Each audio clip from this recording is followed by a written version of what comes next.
Was Joe Biden really the president of the United States? Was he really the one who was actively making these decisions? Was he really the one who was actively deciding who gets pardoned?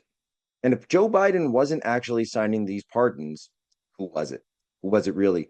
I got a question, Hunter Biden. Did you actually pardon yourself? Did you think that you could get away with pardoning yourself, Hunter Biden? I think you did. I think that's exactly what went on here. I think it's very obvious, and I think a lot of people are starting to understand that it's very obvious. So when I first said this, I think it was about 2 weeks ago, people were they weren't ready to hear it.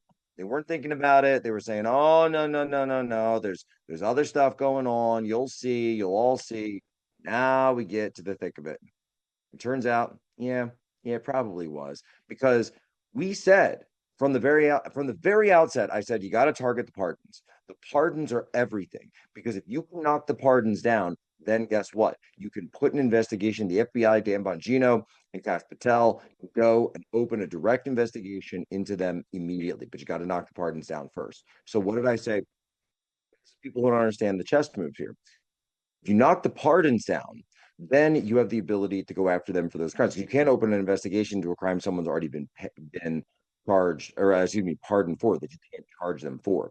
You could open investigations into other things and sort of talk around it. There's also an interesting angle on this is that Hunter Biden, in maintaining this pardon that he got from his father, allegedly, actually loses his Fifth Amendment protection. What does this mean?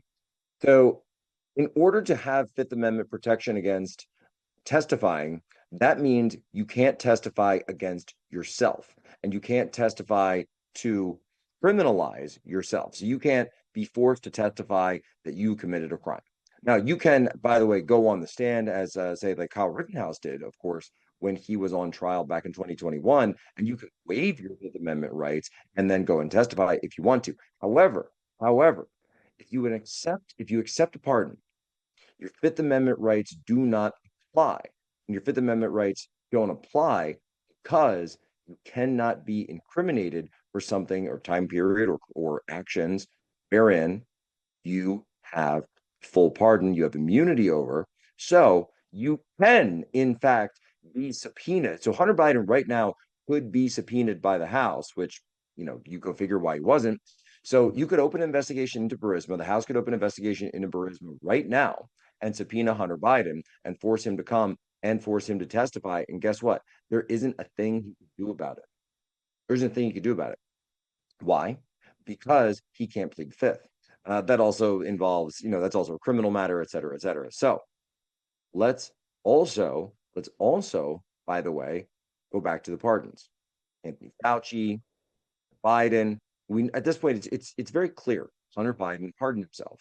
And how do we know this? Well, Human Events Daily for years was telling you that the White House was being run by people who were essentially top levels of the Biden junta. And we talked about Team B and Team K. That was Team Biden, Team Kamala. Years. Longtime Human Events Daily listeners are going to say, Jack, why are you talking about this again? You told me a million times. Well, guess what? There's a lot of people who are acting like this is brand new because Alex Thompson and Jake Tapper started talking about it. Well, guess what? Just because they started talking about it doesn't mean Human Events Daily wasn't 4 years ahead, numbskulls, when we were talking about it day in and day out. We were giving you the play by play of what was actually going on behind the scenes from these people. We knew, we had the inside scoop, and now they're coming out 4 years later and they're, oh, we got this big bombshell. Well, it turns out that Jeff Zients and Ron Klain and Jill Biden and Hunter Biden were running the Biden White House.